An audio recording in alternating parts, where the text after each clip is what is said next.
बालेश्वर जिला नीलगिरी श्यामसुंदरपुर जुरियापाटोड़ा ग्राम स्टेज छक निकट में चैत्र पूर्णिमा उपलक्षे बहु आडंबर लक्ष्मी नारायण व्रत पूजा अनुष्ठित हो जाइए।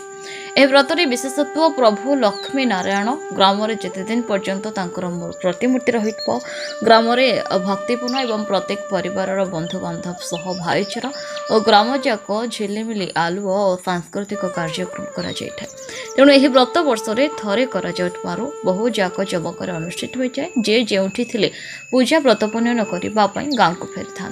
तेणु स्टेज छक लक्ष्मी नारायण पूजा कमिटी पक्षर प्रभाकर मल्लिक, वैद्यनाथ मल्लिक, कार्तिक मल्लिक, सुधारंजन मल्लिक, मनोज रंजन दड़े, श्रीधर मल्लिक, युधिष्ठिर ढाउटिया प्रमुखों दायित्व दायित्व सहकारे व्रत पुण्य पालन तदारख और शांति श्रृंखला रक्षा दायित्व तुलाई था।